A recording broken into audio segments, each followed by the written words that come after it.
श्री राम राम शरणं भव राम राम। बोलिए राघवेंद्र सरकार की। दो बार प्रभु नाम स्मरण। रघुनंदन राघव राम हरे, रघुनंदन राघव राम, रघुनंदन राघव राम हरे।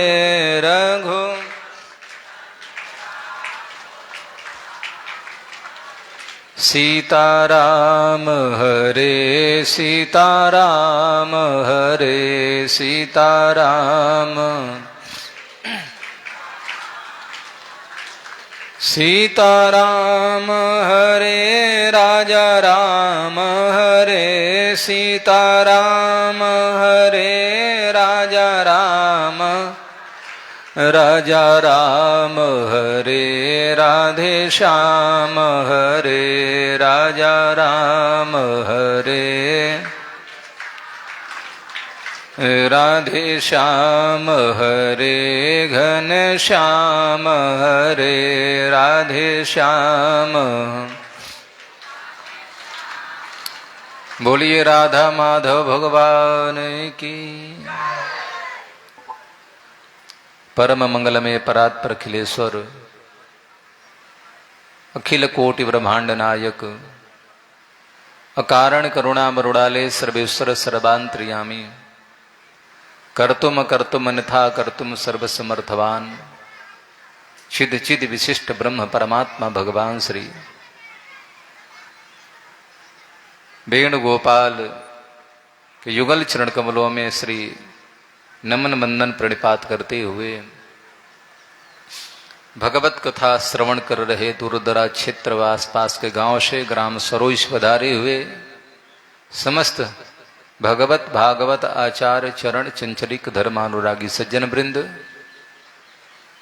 श्रद्धामयी बात्सलमयी देवियों, आए हुए विद्वत वृंद, संत वृंद, भजन के द्वारा बड़ी पावन चर्चा श्री रामचरितमानस के माध्यम सुन रहे थे, ऐसे श्री अभिषेक शास्त्री जी महाराज आइए बड़ी पावन चर्चा सुन रहे थे।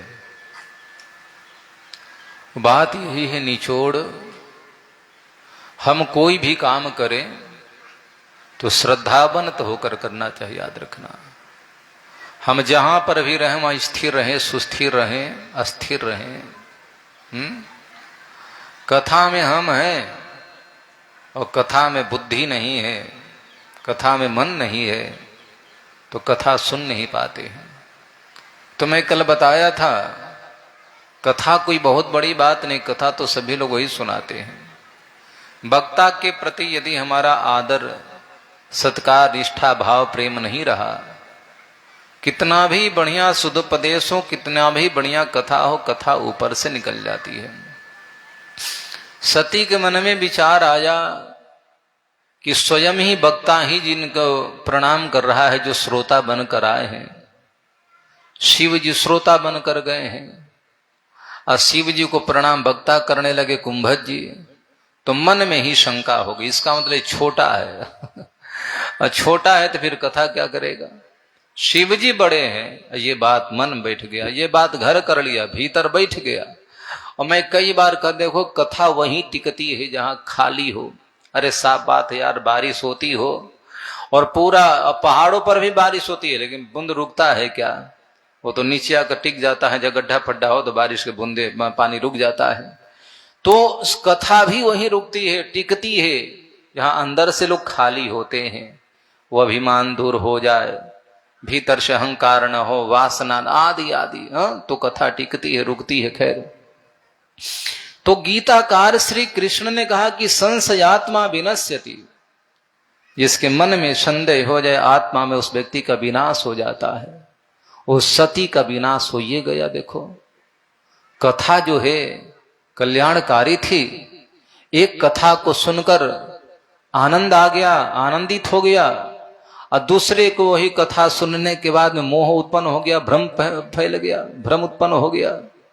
इसलिए बड़ी सजगता से, सरलता से और श्रद्धा से कथा सुनना चाहिए।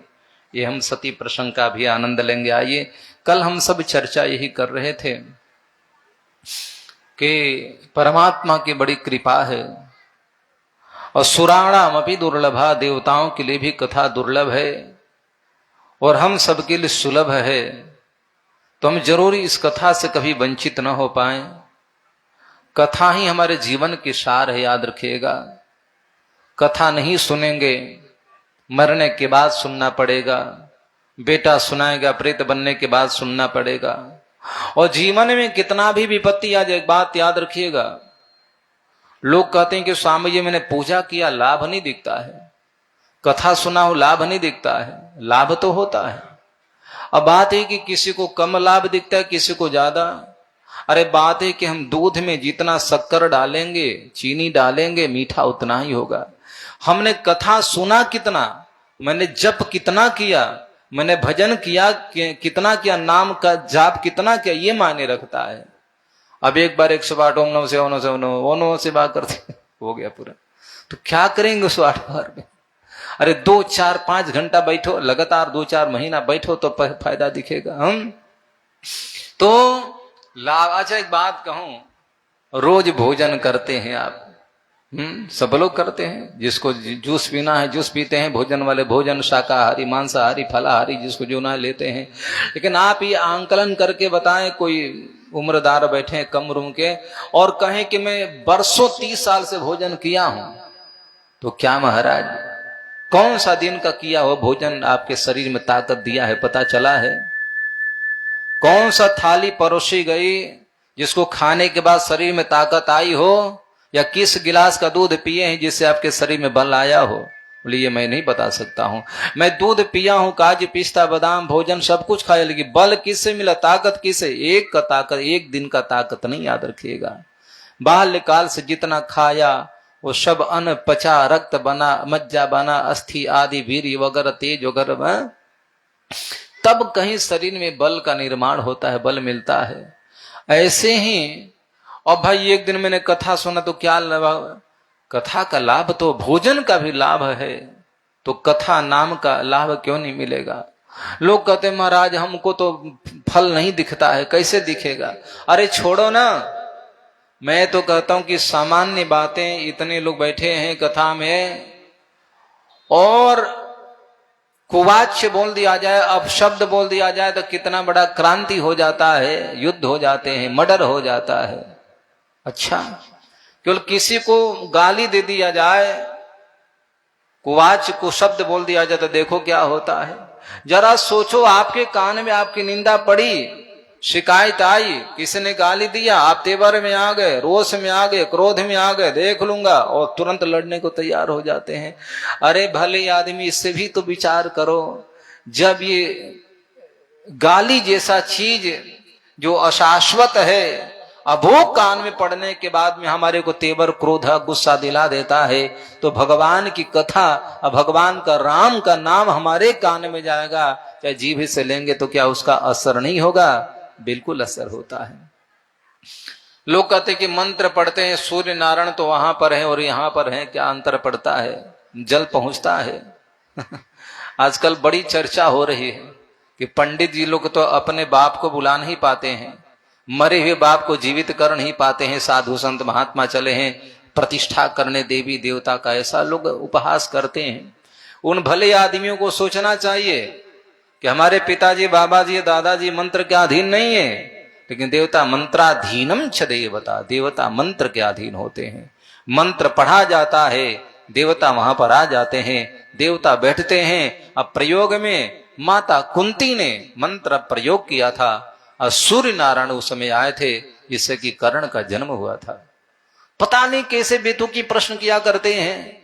तो बस कहने का भाव मेरा ये है, इस प्रकार के लोग होते हैं समाज में, दुनिया में, लेकिन हमको कथा सुनना है, भगवान का काम करना है। ये चर्चा सुने। और हाँ, अब सुन तो रहे लेकिन मन में संशय भी है, तो ये भी बात गलत है। तो गोस्वामी जी को लिखना पड़ा कि मंत्र जाप मामा दृढ़ विश्वास। कैसे? मंत्र जाप करो लेकिन दृढ़ विश्वास के साथ में करना चाहिए कि नहीं, फल जरूर मिलेगा, मंत्र काम जरूर करेगा, इस भाव से। इसलिए यदि ये निष्ठा बन गई तो समझो कथा सार्थक हो गई, कथा हमको धन्य धन्य कर देगी। और ऐसा भाव प्रेम नहीं तो पूरा जीवन कथा सुनते रहे, पंडाल में आते रहे, अब बढ़िया तंबाकू बनाकर खाते रहो, कोई गुटखा खाता रहे, कोई बात नहीं, किनारे बैठे ही हैं, धीरे से खाएंगे तो वहां तक दिख भी नहीं रहा है जो बहुत पीछे बैठ गए तो ये भी चलेगा, तो फिर वहां पर कथा क्या करेगी। बोल गोविंद भगवान की। ये मैं बता रहा था। खैर हम सब कथा बड़ी लगन से श्रद्धा सुन रहे हैं।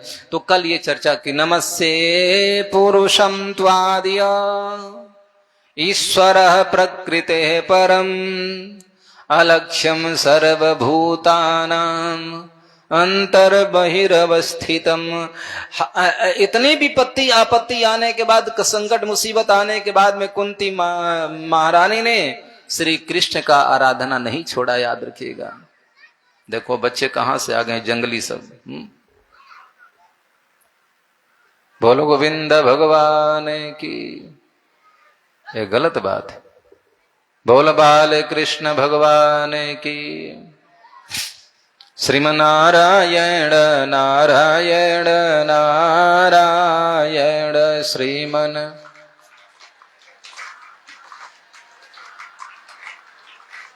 लक्ष्मी नारायण नारायण नारायण लक्ष्मी नारायण। बोलिए लक्ष्मी नारायण भगवान की।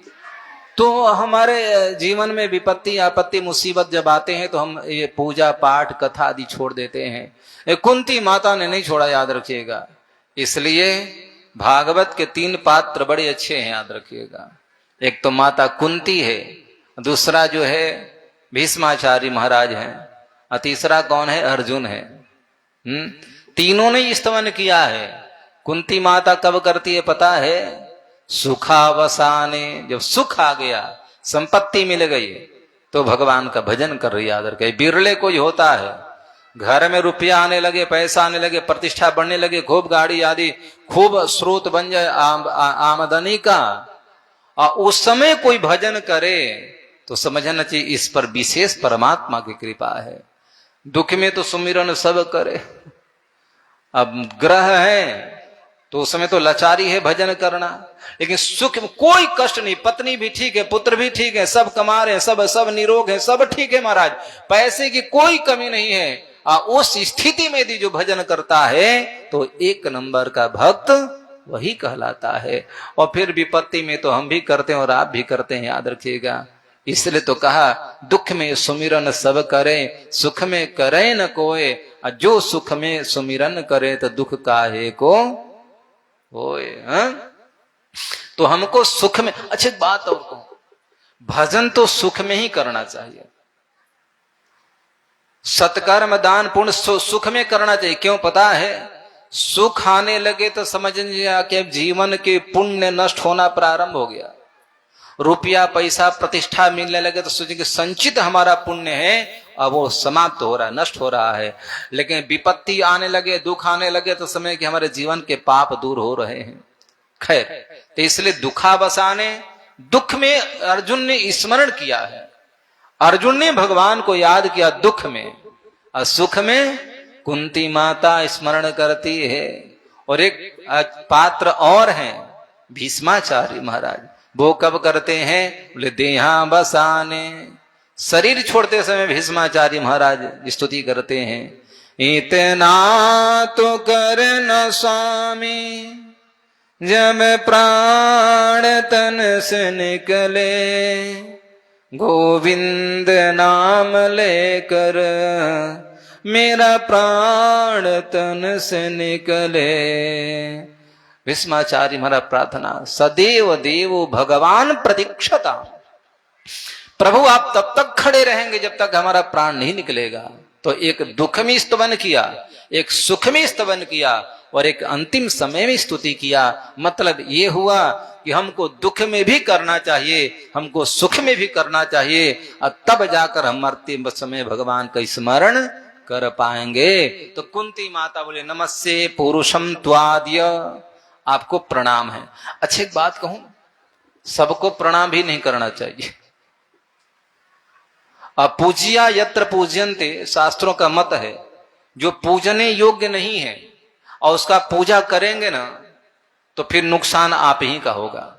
देखो मेरा यहां नियम है, यहां वर्ण भेद की बात नहीं है, ब्राह्मण पूजनीय है। भगवान नारायण ने शास्त्रों में लिखा कि विप्र प्रसादा धरणी धरो, राम जी भी कहे कृष्ण भी कहे कि ब्राह्मणों का आशीर्वाद है। और ये भगवान साक्ष्य किया, कृष्णावतार में सुदामा जी महाराज को बैठा करके श्री कृष्ण ने नयनन के जल सो पगत होए, भगवान के नेत्र से गंगा और प्रकट हो गई और उस नेत्र गंगा से जो है सुदामा का पद प्रक्षालन किया। तो कहने का भाव मेरा ये है कि ब्राह्मण बच्चे बड़े हैं या छोटो, आजकल के लोगों में थोड़ा भेद आ गया, यहाँ तो सारे वर्ग के लोग बैठे पड़े हैं। मैं प्रणाम क्यों करूं, पंडित जी का लड़का इतना छोटा है। अरे भैया पूजनीय है, आप शास्त्र उठा कर देखो, ब्राह्मण घर में कोई से जन्म थोड़े लेता है। तो आप कहे महाराज उन ब्राह्मण की बात करते हैं जो हमारे यहाँ सामने भोग लगाते रहते हैं, मुर्गा उड़ाते रहते हैं, शराब पीते रहते हैं, हम उनके तो ये भी बात मानने की बात है। देखो ब्राह्मण घर में भी राक्षस होते हैं, रावण ब्राह्मण नहीं था क्या? रावण भी ब्राह्मण था, लेकिन ब्राह्मण में देवता भी होते हैं और राक्षस भी हो जाते हैं। तो मान लो पूरे कुल खानदान में एकाध हो गया तो सारे ब्राह्मण थोड़े खराब हो गए। दूसरी बात, लोग कहते हैं कि सब बेकार की बातें। अरे भाई मेरे, क्या सारे ब्राह्मण गलत हो गए हैं? अब ब्राह्मणों का कदर नहीं है, ब्राह्मणों का सम्मान करना बंद कर दे ब्राह्मणों में। अरे भाई मेरे, आज भी ब्राह्मण है, याद रखिएगा, नित्य संध्या बंदन गायत्री आदि माला करने वाले। तो क्या सारे क्षत्रिय अच्छे हैं क्या? सारे वैश्य अच्छे हैं क्या? सारी स्त्रियां अच्छी हैं क्या? सारे बालक अच्छे हैं क्या? कौन ठीक है जी? क्या आज के गृहस्थों का जो नियम देखा जाए क्या है, नियम का पालन कर रहे हैं? बोले कि नहीं। उसी प्रकार से ठीक है, 1000 ब्राह्मण है, 1000 ब्राह्मण में 900 ब्राह्मण जी हो सकता है अपने स्वरूप को भूल गए और कहीं उल्टा सीधा काम करने लगे, लेकिन 100 ब्राह्मण अभी भी हैं जो नियम पूर्वक जीवन को यापन करते हैं। हो सकता है कि आपकी आसपास में ना मिले, कोई बात नहीं, तो वही बात हुई। अरे कुछ दवाइयां ऐसी होती है, डॉक्टर लिखे बोले कि जाओ सरोज बाजार से लेकर के आना, लेकिन यहाँ तो कोई बड़ा मेडिकल है नहीं, पूरा बाजार घूम गए, दवा नहीं मिली। और आप कहते हैं कि डॉक्टर साहब दवा मिल ही नहीं रही, मानने की बात है क्या? बोले भदोही जाओ, भदोही भी नहीं मिला। तो बोले कि जाओ तुम बनारस जाओ, अब बनारस भी नहीं मिला। तो बोले और कहीं दिल्ली वगैरह से मंगा, और कहीं से मंगा। डॉक्टर ने दवा लिखा है, इसका मतलब कि दवा मिलेगी जरूर, याद रखना। तो शास्त्रों ने जिन ब्राह्मणों को चिन्ह बताया, स्वरूप बताया, स्वभाव बताया है, ये तो अभी की मैं बात करता हूं, ये कलयुग का प्रथम चरण चल रहा है, अंतिम चरण चलेगा तो उस समय भी ब्राह्मण ऐसे होंगे जो सर्वस्व छोड़ देंगे, लेकिन अपन ब्राह्मणत्व को कभी परित्याग नहीं करेंगे। तो जो दवा यहां ना मिले तो पूरा दुनिया में नहीं मिलेगा क्या? हो सकता है कतिपय क्षेत्र के कुछ ब्राह्मण बिगड़ गए हैं, कोई बात नहीं। इसका मतलब नहीं कि सारे ब्राह्मण बेचारे पतित हो गए हैं, सारे ब्राह्मण ही भ्रष्ट हो गए हैं, ये गलत बात है। लोग प्रश्न करने वाले यूं ही प्रश्न करते हैं, जरा सोचे कि तुम ठीक हो भाई। खैर कोई बात। तो बात यहां चल रही थी कि हमको सबको पूजा नहीं करना चाहिए। क्या प्रमाण है? हनुमान जी महाराज वहां पर आए, कहां पता है? सुग्रीव ने कहा कि जाओ वह परीक्षा ले। कहीं बाली ने तो किसी को नहीं भेजा हमको मारने के लिए। तो वहां पर हनुमान जी महाराज आए और आने के बाद में ब्राह्मण का स्वरूप धर के आए हैं और आने के बाद में प्रणाम किया, क्या नमस्कार किया महाराज। और बाद में जानते हैं परिचय दिया, को कौन हो तुम? कठिन भूमि कोमल पदगामी कवन हेतु विचरहु तुम स्वामी। तुम कौन हो? चरणारविंद तो बड़ा सुकोमल राजकुमार लग रहे हैं, लेकिन इस प्रकार से राजकुमार होकर वन में भटकना ये कहाँ का धर्म है? आप कौन है? ब्रह्मा विष्णु महेश है, कोई है सिद्धों में, कोई है देवता है, कोई अपना परिचय तो दीजिए। तो भगवान राम ने कहा कि कौशलेश दशरथ के जाए, हम पितु बचन मानी बन आए। यहाँ हरि निस चरबै देहि, विप्र फिरहि। भगवान श्री राम ने पूरा परिचय दिया, मैं कौशलेश अवध का रहने वाला दशरथ नंदन राजा का मैं बेटा राम हूं।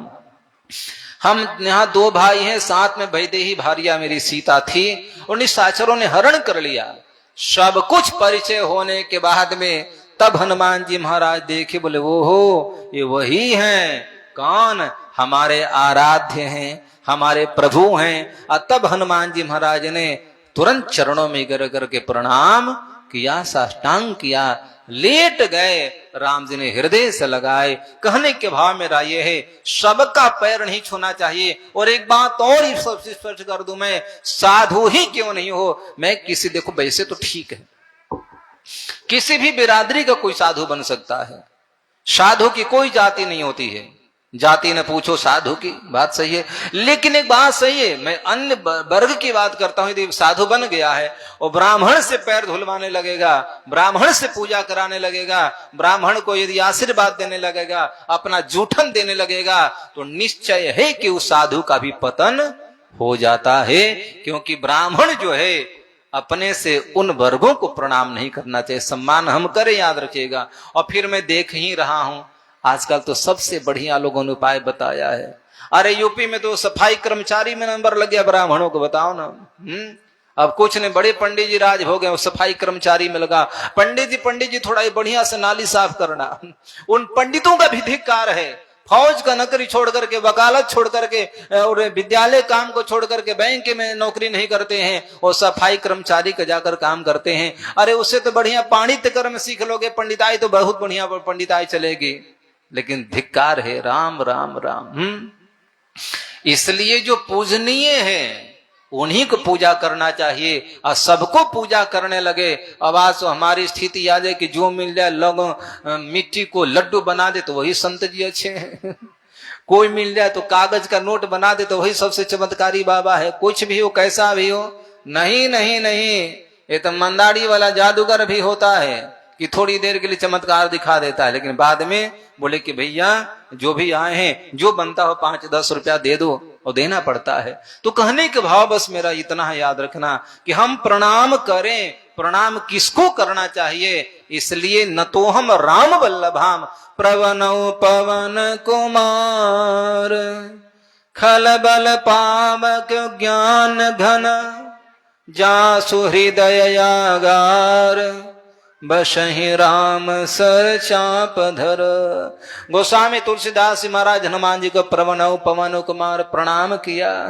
न तो हम राम वल्लभाम वैदेही को नमन किया, और राम जी को नमन किया। एक को प्रणाम करते हैं, को नमस्कार, एक को नमन करते हैं। तो प्रणाम की भी श्रृंखला, प्रणाम के भी तरीका है, याद रखिए।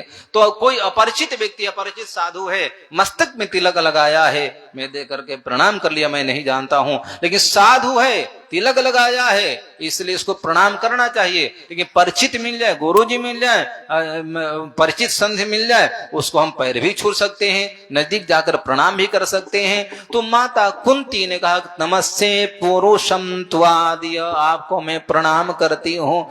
भगवान बोले कि बुआ जी क्यों प्रणाम करती हो? प्रणाम तो बड़ों को करना चाहिए। मैं कहाँ बड़ा हूं आपसे? अरे आपके भाई का बेटा हूं मैं। बोले कि वाह जी वाह, तो मैं छोटे को प्रणाम थोड़े कर रही हूं। कृष्ण ने कहा कि लगता है कि बुआ जी आज थोड़ा सा उल्टा सीधा खाली हो क्या, बुद्धि काम नहीं कर रही है क्या?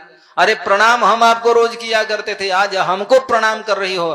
कुंती बोली कि नहीं नहीं नहीं, मैं आपको प्रणाम नहीं करती। बोले किसको प्रणाम कर रही हो? बोले कि नमस्ते पुरुषम त्वादि, आप आदि पुरुष हैं, आप नारायण हैं, आप ईश्वर हैं, आप भगवान हैं, इसलिए मैं प्रणाम करती हूं। कृष्ण ने कहा कि वाह जी बुआ जी, मैं भगवान हूं? बोले कि हाँ तुम भगवान हो। बोले क्या प्रमाण है? बोले कि बीसान महागने पुरुषा दर्शनान, दशत्सभायां वनवास कृच्छतः, मृधे मृधे नेक महारथास्तो, द्रोण्यस्त्रतश्चास्मि हरेभिरक्षिता। हे हरे अभिरक्षिता, हे हरि हे नारायण, आपने चारों ओर से मेरी रक्षा किया। एक बात याद रखना, हम इतने भोले लोग हैं भैया, हम बीमार तो हम भी पड़ते हैं, बीमार आप भी पड़े हैं, शायद कोई ऐसा नहीं जिसके घर में बीमार लोग नहीं है, लेकिन हम धन्यवाद किसको देते हैं? केवल डॉक्टर साहब को। भूल है, केवल डॉक्टर के हाथ में बीमारी करना ठीक नहीं, याद रखना। बीमारी डॉक्टर दूर कर दे ये भूल है हमारी, याद रखना।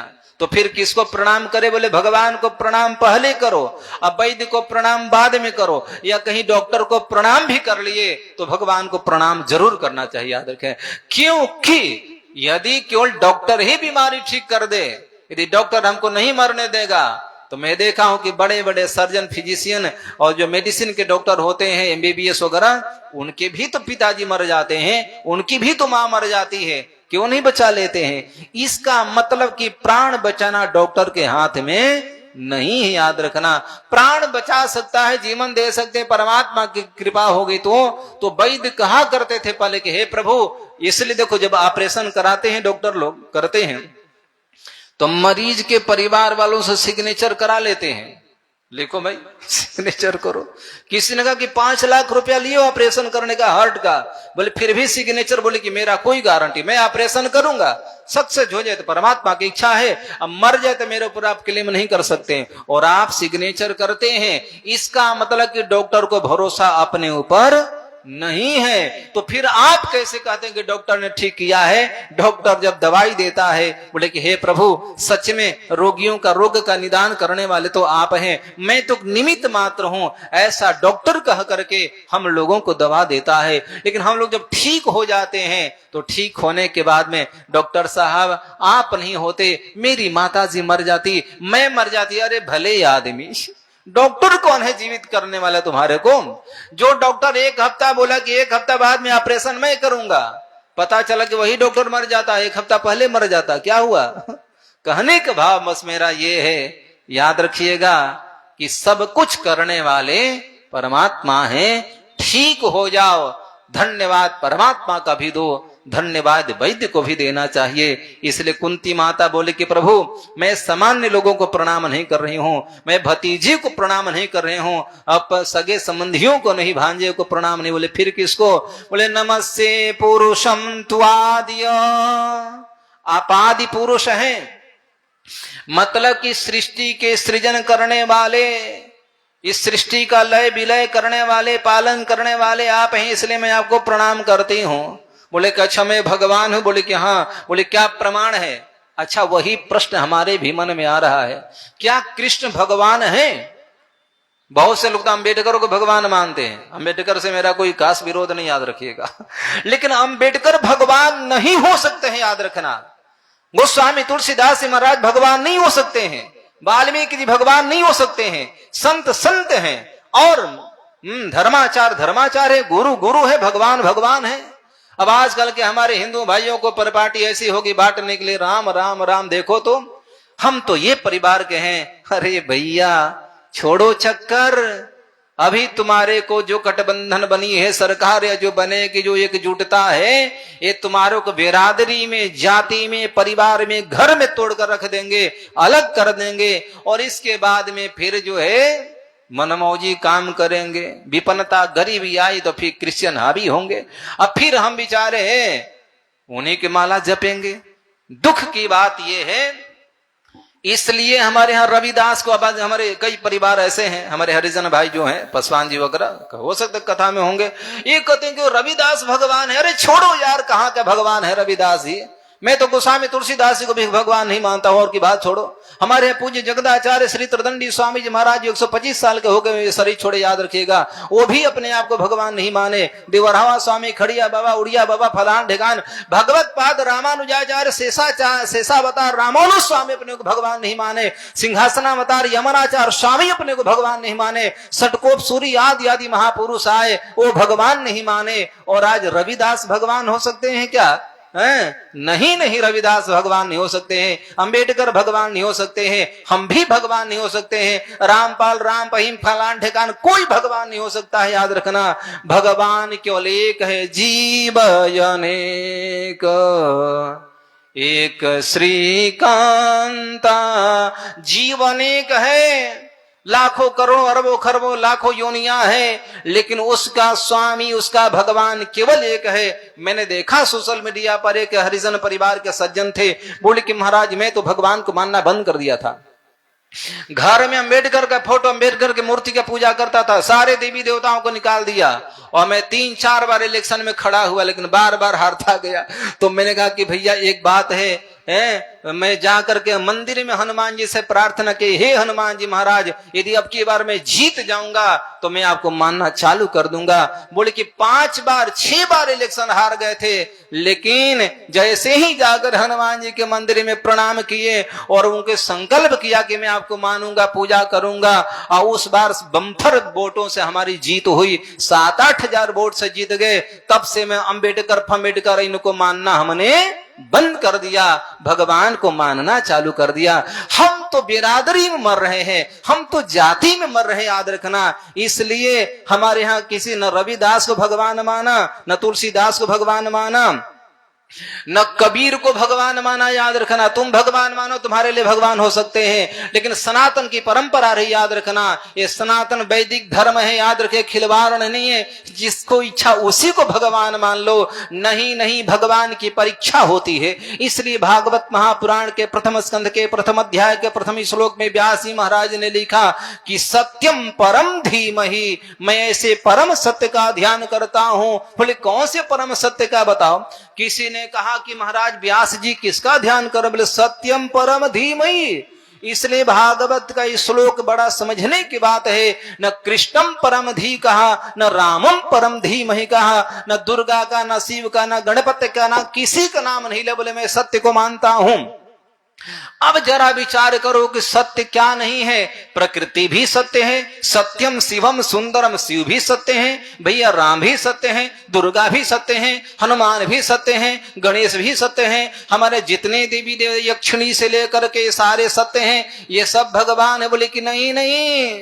बोले फिर किसको मानते हो? बोले कि परम सत्य जो है मैं उसको मानता हूं। और यहां पर जाकर बोले परम सत्य की सत्ता क्या है? व्यास जी महाराज ने वहां वर्णन किया है। इसलिए भाई मेरे याद रखना, ये संसार नश्वर है। यहाँ तो हजारों ब्रह्मा होते हैं, हजारों इंद्र, हजारों वरुण, हजारों फलान ठिकान होते हैं, लेकिन हजारों हजारों में जो ऊर्जा देने वाला जो है, हजारों हजारों का जो संचरण करने वाला है। भागवत महापुराण के जब पढ़े ध्रुव चरित्र की बात आती है, ध्रुव जी महाराज जब बेचारे नासिका बंद कर लिए, पूरा कुंभक रेचक जो करते हैं, और जब ध्रुव जी महाराज का श्वास जो है ब्रह्मरंध्र में चला गया, यानी कि ईगला पीड़ा को छोड़कर सुषुम्ना नाड़ी में जब प्राण प्रवेश किया, तो ध्रुव जी महाराज समाधिस्थ हो गए, श्वासाएं बंद हो गई, श्वास लेना बंद कर दिए, वायु पर अधिकार प्राप्त कर लिए। और ध्रुव जी महाराज ने जैसे ही श्वास रोका, शिव से लेकर के जितने देवी देवता थे सब बेचारे घबराने लगे,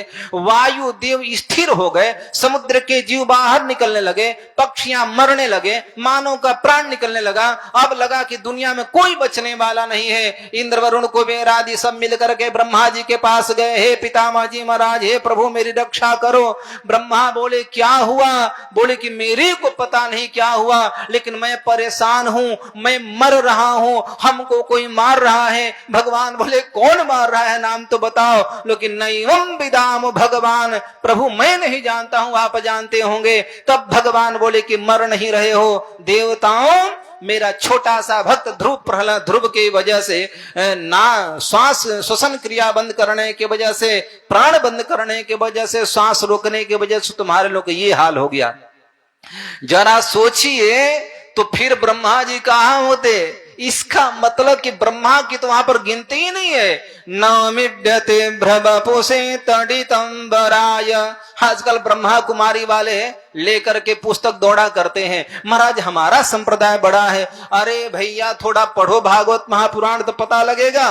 व्यास जी महाराज 17 पुराण लिखने के बाद में लास्ट में भागवत महापुराण लिखे, तो ब्रह्मा जी महाराज ब्रह्म संप्रदाय ब्रह्मा कुमारी वाले दौड़ रहे हैं। ऐसे निरंकारियों का हाल है। खैर क्या कहा जाए, तो कहने के भाव मेरा ये है, मैं अर्रु गरु नथु खैरु लोगों को भगवान मानने को तैयार हूं। इसलिए भैया ये भगवान नहीं हो सकते हैं। भगवान तो एक है जिसको कुंती ने मानी है। एक बात याद रखना, भगवान वो है जिनको शंकराचार्य से लेकर के रामानुजाचार्य से लेकर के वल्लभाचार्य से लेकर के निम्बार्काचार्य से लेकर के सूर कबीर मीरा रसखान आदि आदि रविदास लोगों ने माना है। भगवान वो होते हैं, याद रखना। कहां गए थे रविदास? मंदिर में, घर में बैठे बैठे, और भैया वहां भगवान का दर्शन कर लिया। घर में बैठे बैठे कठौती में गंगा को बुला लिया। क्या जरूरी है कि हम भी मंदिर में जाकर पूजा करें? आज हमारी सोच जो है, मानसिकता जो है बिल्कुल दूषित हो गई है। हमको अलग किया जा रहा है। अरे अलग नहीं किया जा रहा है, पूजा की पद्धति है, पाठ की पद्धति है, अनुष्ठान की पद्धति है, लेकिन हमारे मन में कीड़े समा गए हैं, याद रखिएगा। इसलिए हम भी भगवान मानने को तैयार हैं। आज के कई भगवान कारागृह में चले गए, याद रखिएगा। और एक बात याद रखना, कलयुग चल रहा है। आने वाले समय में अभी भारत सरकार ने लिस्ट बनाई है, कई भगवानों को भी अंदर भेजना है, याद रखना। कई भगवान तो भीतर चले गए और कई भगवानों का नंबर लगा पड़ा है, जो अभी भी दूध से नहाते हैं, अभी भी अपनी पूजा कराते हैं, अभी भी अपने ही नाम का जप कराते हैं, याद रखिएगा। इसलिए उन भगवानों से मैं भी प्रार्थना करते हैं कि भैया तुम भगवान बनने का प्रयास मत करो, संत बन जाओ, गुरु बनो, सदगुरु बनो, धर्माचार्य बनो, महामंडलेश्वर बन जाओ, और कुछ बन जाओ, लेकिन भगवान बनने का प्रयास मत करना। भगवान बन जाओगे तो दुर्दशा हो जाएगी। कृष्ण तो भगवान थे, लेकिन भगवान बनने के बाद भी भगवत्ता स्वीकार नहीं किया। यहाँ पर राम जी भगवान थे, लेकिन यहाँ पर आने के बाद में भगवत्ता को छुपा लिया। कृष्ण ने भगवत्ता को छुपा लिया, वामन ने भगवत्ता को छुपाया, सभी देवी देवताओं ने भगवत्ता को छुपा लिया, अपने ऐश्वर्य को छुपाया।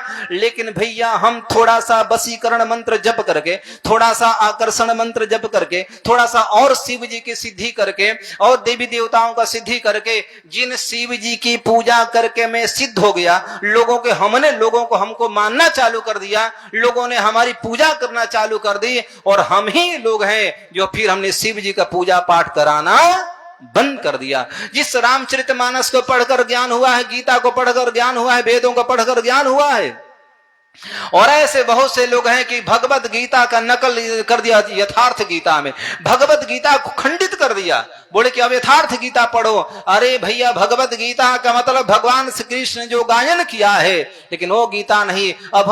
अब यथार्थ से काम नहीं चलने वाला है। गायन किया है वो सांगो पांग, जब गीता का पाठ करेंगे उस गीता में तो बोला कि न भीष्माचार्य है, न द्रोणाचार्य है, न अर्जुन है, न कुछ है। अरे भैया पता नहीं क्या अन्न खाते हैं कि भूसा खाते हैं। इसलिए कहने का भाव मेरा ये है कि हाँ कृष्ण आए थे, कृष्ण ने क्या किया, अपन भगवत्ता छुपाया था, लेकिन गणम सांवर्तकम नाम, जब इंद्र की पूजा बंद करा दिया तो इंद्र ने कुपित हो गया, नाराज हो गया, बाहरे वसुदेव नंद तुम्हारा ये ही मत, हमारी पूजा बंद करा दिया।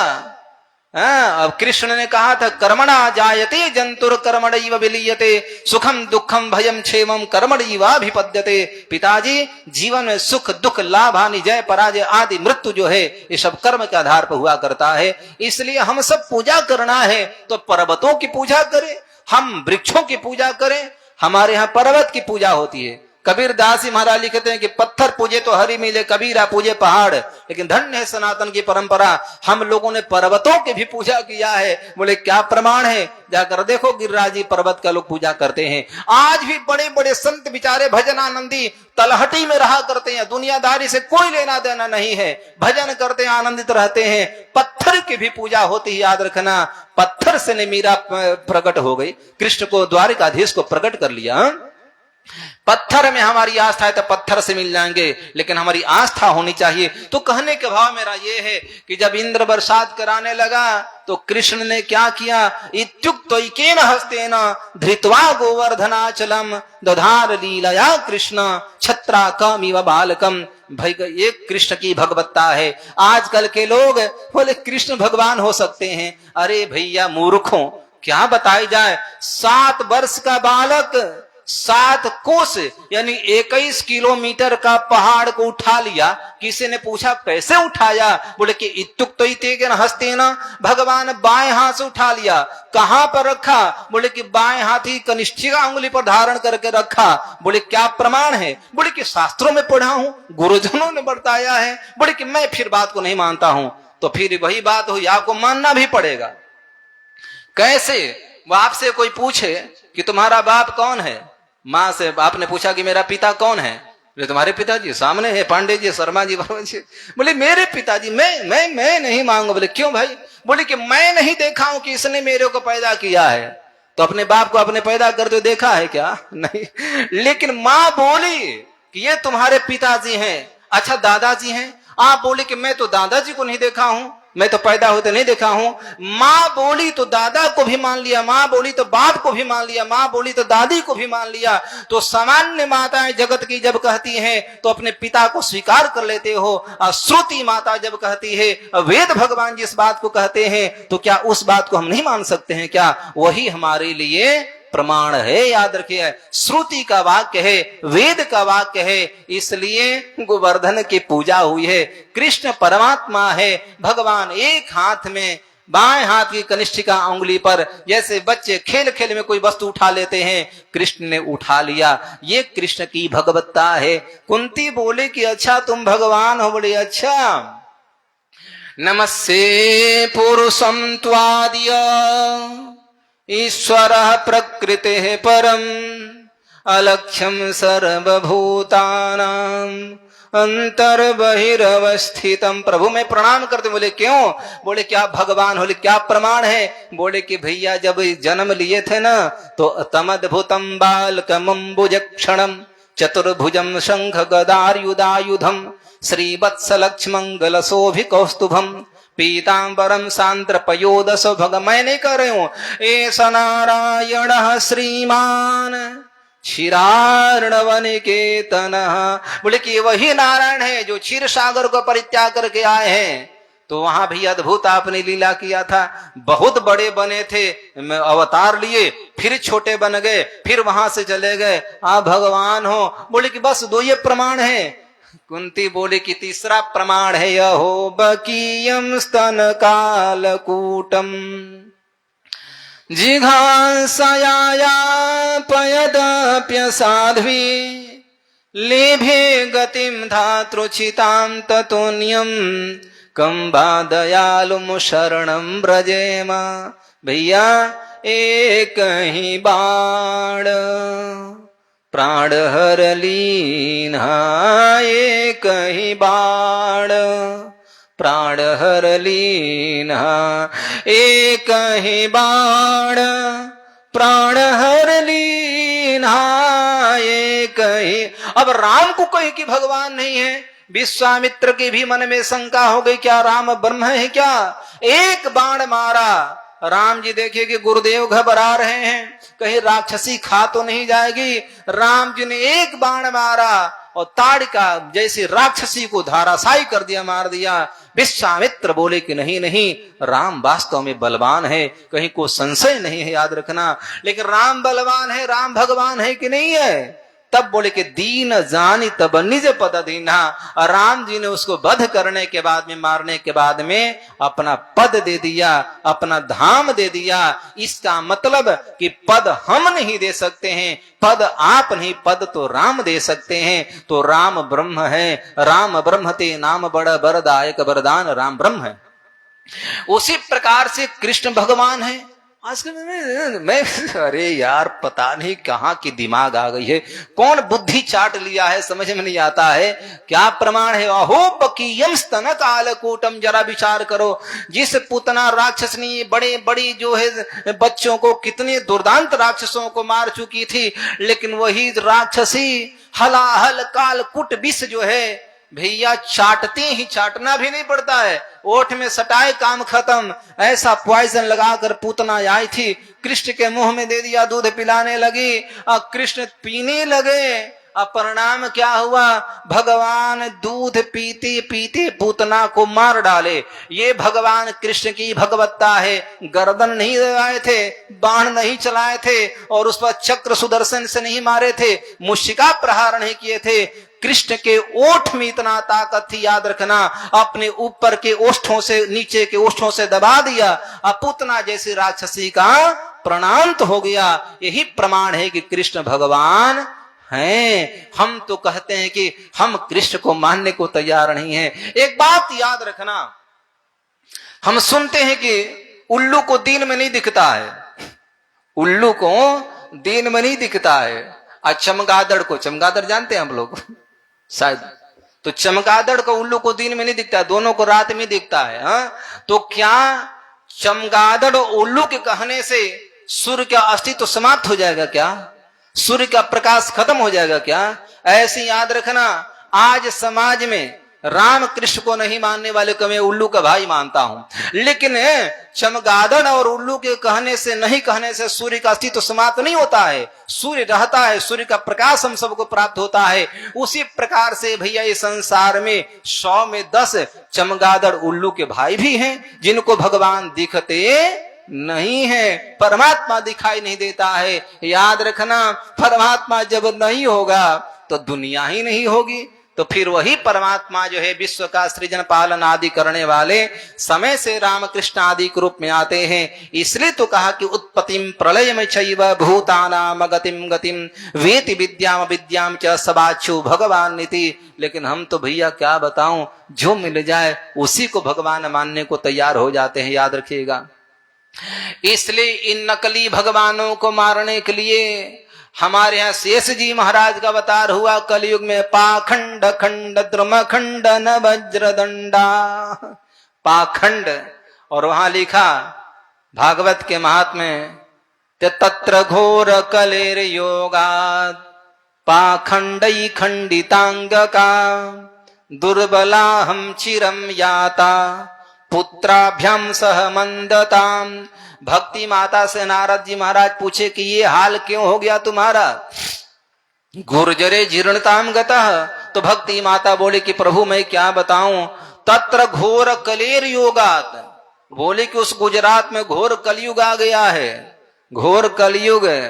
अभी तो कलयुग दुधमुहा बच्चा है, याद रखिएगा, अभी कुछ नहीं बिगड़ा है, अभी वृद्धाश्रम का नंबर लगने लगा ना, और 100-200 साल बीतने दो, देखो क्या होता है। कलयुग थोड़ा बड़ा होने दो तो पता चलेगा, कौन बेटा कौन बाप कौन भाई पता नहीं चलेगा, याद रखिएगा। तो बोले घोर कलयुग है, बोले वहां पर क्या है कि पाखंडा खंडितांग, वहां पाखंडी हो गए हैं, पाखंडी खंडितांग, पाखंड जो है खंड खंड में बट गया है। मैं कई बार कहता हूं, देखो पाखंड का मतलब क्या है। अच्छा, एक चर्चा आई है, पाखंड निरतः संतः विरक्ता सपरिग्रह। वहां एक बात और आई है कि संत भी पाखंडी होंगे, पाखंडा निरता, पाखंड में निरत हो गए, संत पाखंडी हो गए हैं, याद रखिएगा। तो प्रश्न ये उठा, क्या सही में हो गए हैं क्या?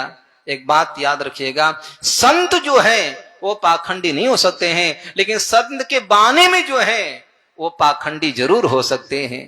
तो आप कहें कि महाराज संत का लक्षण क्या है? तो आपके हिसाब से मैं बता रहा हूं, जिसके पास 25-30 मठ मंदिर हो वही संत हो सकता है। जबरदस्ती भी किसी के मठिया हड़प ले, उसी का हाथ पैर तोड़ दे अपने वो बल के सामर्थ्यानुसार, वही संत हो सकता है। या बहुत बड़ा मठिया 200-400 मठिया है, वही संत हो सकता है। छोड़ो भाड़ में जाए यार, ये मठ मंदिर वाले कभी संत नहीं हो सकते हैं, याद रखिएगा। जब आपको घर चलाने में इतना परेशानी है, अब 50 मठिया को संभाल कर बैठे, बाबा जी भजन कितना कर देंगे, जरा विचार करना। बोले फिर? बोले कि करते क्या है? बोले कि ये भैया पाखंड निरता संत, मतलब ये हुआ कि भगवान के भक्ति से अलग हो करके और अपना निजमत जो प्रकट कर देता है और स्वयं को जो पूजा कराने लगता है, उसी को हम पाखंडी कहते हैं। मैं कई बार कहता हूं, आज इतने सारे बहुरूपिया घूम रहे हैं, याद रखिएगा। गोस्वामी तुलसीदास जी महाराज लिखे हैं, कलिमल ग्रसे धर्म सब लुप्त भये सदग्रंथ, दम्भिन निजमति कल्पिता प्रकट किए बहुपंथ। तो ये जो बात आती है, आज तो मनगढ़ संप्रदाय चल रहा है, भगवान बन जा रहे हैं, इसलिए पाखंड निरता संत। आश्रम बना लेने से संत नहीं हो सकता है। बोले फिर? बोले कि यार तो फिर तिलक लगाता हो तो साधु पक्का होगा, ये भी गलत बात है। तिलक लगा लेने से कोई साधु नहीं हो जाएगा। साधु को तिलक लगाना चाहिए, वैष्णव को तिलक लगाना चाहिए, लेकिन तिलक लगा लिया तो साधु होगा, मैं मानने को तैयार नहीं हूं। आप कहेंगे तो छोटी रखा हो, जटाजुट रखा हो तो साधु हो सकता है। अरे जटाजुट में तो कितने घूम रहे हैं, जटाजुट से भी कोई साधु नहीं हो सकता है। बोले कि तो वो सबसे बड़े साधु होते नागा बाबा, नंगा बाबा जो कपड़ा नहीं पहनते, प्रयागराज मेला में लोग आते हैं, वो तो बहुत बड़े संत हैं। नहीं नहीं नहीं, बेकार की बातें हैं। हम कपड़े केवल छोड़ दें और साधु बन जाएं, ये हो नहीं सकता है। यदि कपड़े से छोड़ने से कोई साधु बनेगा तो क्या गाय बैल भैंस बकरा भेड़ गधा सब कपड़ा पहनता है क्या? इसका मतलब कि साधु नहीं है। बोले कि भाई जटाजूट से सीखा से कोई साधु हो जाएगा था? मोर का जन्मजात सीखा होता है, मोर साधु होता है क्या? अच्छा तो ये बताओ, बोले कि महाराज जो दंड लिया है वो असली साधु हो सकता है, भी गलत बात है। दंड वाला भी नकली हो सकता है। आज तो दंडी पता नहीं क्या क्या करते हैं। कई तो दंडी ऐसे हैं, त्रिदंडी ऐसे हैं जो बेचारे दूसरे कहीं आश्रम कब्जा करने में लगे पड़े हैं। कुछ ऐसे, मतलब किसका नाम लूं? कुछ दंडी हैं कि रात दिन तंबाकू सिगरेट में नंबर लगाए हैं, तो भैया ऐसे भी नहीं है। इसलिए सारे दंडी भी ऐसे नहीं, सारे त्रिदंडी भी ऐसे नहीं, कुछ है लोग तो कहने के भाव में त्रिदंड लेने के बाद भी साधु नहीं हो सकते हैं। रावण भी गेरुआ कपड़ा पहना था और सारे, यदि अच्छा एक व्यक्ति में एक स्वरूप या लक्षण हो सकता है, लेकिन काल नेमी एक ऐसा था जिसमें पूरा लक्षण विद्यमान था। साधु का काम क्या है बताओ? सीताराम सीताराम सीताराम करते रहना। काल नेमी सीताराम कर रहा था ना। अच्छा साधु का दूसरा काम क्या? आश्रम बना लेना। काल नेमी का आश्रम था कि नहीं था? बताओ था। और तीसरा क्या? रामायुधयंकित गृह शोभा बरनी न जाय, नव तुलसी के वृंदत देखी हरस कपिराय। जो हनुमान जी महाराज विभीषण वहां लंका में देखे विभीषण के यहाँ, वही कालनेमी के यहाँ देखा। कालनेमी तुलसी का पौध लगाया था, मड़ई के बाहर में सीताराम लिखा था, याद रखिएगा। सीताराम वो लिखा भी था, सीताराम का जाप भी कर रहा था, गेरुआ कपड़ा भी पहना था, हाथ में खंजरी लेकर बाजा भी बजा रहा था, तिलक भी लगा रहा था, आश्रम भी था, कुआं भी था, सब कुछ था। लेकिन सब कुछ होने के बाद में कालनेमी साधु नहीं था। तो जब कालनेमी साधु नहीं हो सकता है तो क्या आज कालनेमी के भाई नहीं घूम रहे हैं क्या? आज भी कालनेमी के भाई हैं, याद रखना। बड़े बड़े जहर खुराना जो होते हैं, अपहरण करने वाले आजकल साधु के भेष में आ गए हैं। बम ब्लास्ट करने वाले साधु के भेष में आ गए हैं, याद रखना। देखना जाते हैं ना बैजनाथ धाम और वहां यात्रा करते हैं तो देखो वहां पर सब साधुए भेष में आकर के बम ब्लास्ट कर देगा। तो मेरे कहने का भाव ये है कि हम केवल कपड़े पहन लेने से साधु नहीं हो जाएंगे। साधु क्या है कि परमोपकार वचन मन काया, संत स्वभाव सहज खगराया। ये संतों का लक्षण यदि होता हो, नायम मार्गो ही साधु नाम ऋषिकेशानुवर्ती न बेटा, ये साधु का मार्ग नहीं है, महाराज मनु ने कहा है। तो मेरे कहने का भाव ये है कि कलयुग चल रहा है, याद रखिएगा। यहाँ जो है पाखंड निरता संत, संत भी पाखंडी हो जाएंगे। पाखंड का मतलब पाप का खंड, पाप का खंड मतलब पाप का टुकड़ा। आज देखो तो मंच से गीता का प्रमाण दिया जाता है, गीता का ही विरोध किया जाता है। मंच से रामचरितमानस के चौपाई लोग बोलेंगे और रामचरितमानस का ही खंडन करते हैं लोग। क्या बात कह दिया जाए। इसलिए भाई मेरे, पाखंड का मतलब पाप का दूसरा टुकड़ा। यदि जिसके व्यक्ति के जीवन में लक्षण प्रतीत होता दिखता हो तो सोचना चाहिए कि पाप ही दूसरा रूप में बैठ गया है। तो वहां कलयुग जब आ गया था, भक्ति माता देखी तो वहां सब साधु बहुरूपिया रूप में आकर के रहे थे। आज मैंने आंखों ने देखा है, साधु भेष में मैंने देखा हूं, साधु भेष में आकर के और प्रहलाद घाट से बच्चों का अपहरण करते हुए लोगों को देखा गया है। साधु आकर के और लोगों का सामान का चोरी करके जाते साधु को देखा गया है। तो बोले कि महाराज साधु कर रहा है, साधु नहीं कर सकता है। साधु बाने में जो नकली बन गए हैं तो फिर वो तो आइए जाएंगे। तो कहे महाराज असली का पहचान क्या है? तो असली का पहचान तो आप ही करोगे। अभी भारत सरकार नोटबंदी की थी, याद रखिएगा, लेकिन नोटबंदी इसलिए किया कि नकली नोट चल रहा था, पाकिस्तान से कौन कौन देश से बनकर आ रहा था। तो भारत सरकार ने नोटबंदी किया कि चलो काला धन जितना है 2 नंबर का पैसा नकली बना दिया है, ये सब समाप्त हो जाएगा। और आज 2000 का नोट, 500 नोट फिर नकली तैयार हो गया। मतलब ये हुआ, एक बात याद रखना, असली में ही नकली छुपा हुआ रहता था। आज तक 200 का नोट किसी ने नहीं चलाया था, लेकिन अब 200 का नोट नकली हो गया, क्योंकि 200 का असली नोट भारत सरकार ने चला दिया। तो अब ये देखना है कि असली साधु का जो भेष होता है, स्वरूप होता है, उसी में नकली साधु भी भेष बना करके आ जाते हैं। सही का और गलत का, नकली का और असली का परीक्षा आपको लेना है।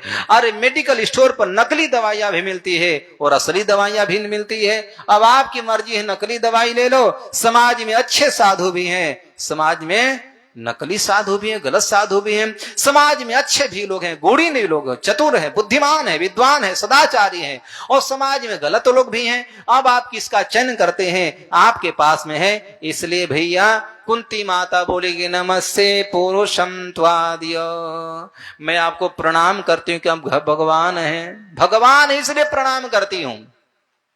तो भगवान का मतलब क्या होता है जानते हैं? जो सर्व समर्थवान है, याद रखिएगा। अब ये चर्चा मैं कल करूंगा, समय का भी ध्यान रखना है, आपको भी जाना है। बस थोड़ा थोड़ा औषधि सेवन करते रहें, मन मस्तिष्क दिल दिमाग खुल जाएगा। वैसे तो आप कथा प्रेमी हैं, कथा सुनते हैं, लेकिन एक एक बात को जब पकड़ कर चलेंगे तो वास्तव में हम एक बात याद रखना, कथा में शंका नहीं होती है। और कथा वक्ता जो है अच्छे होते ही हैं। तो वक्ता का प्रथम लक्षण यह है कि श्रोता के मन में जो प्रश्न उठे उसको समाधान अपने मन से ही कर दे। आपके मन में प्रश्न क्या उठे उसका उत्तर भी समाधान ही से कर दे। तो भगवान भगवान होते हैं, याद रखिएगा। जीव जीव होते हैं, शिव शिव होते हैं, हम हैं, आप हैं। सबको भगवान नहीं मानना चाहिए। कुंती माता से भगवान बोले कि हमको भगवान बना दी। अच्छा भगवान मान ली, बना दी, तो कुछ मांगो ना। कुंती बोले कि आज नहीं कल मांगूंगी। बोलो गोविंद भगवान, आले कृष्ण भगवान की। भगवान हमारे सामने कहेंगे कल मांगेंगे। भगवान जाते भी कि आज जरूरी है, जा रहा हूं, कल देंगे। नहीं नहीं नहीं प्रभु भाग है तो दिए के जाओ, है ना। तो कुंती जैसे ही लोग हैं जो कहें कि प्रभु आज नहीं है, मांगने के लिए कह रहे हैं तो कल मांगूंगी। भगवान कल कुंती मांगेगी, क्या मांगेंगे देखेंगे। हमको भी मांगना चाहिए। बोल भक्तवत्सल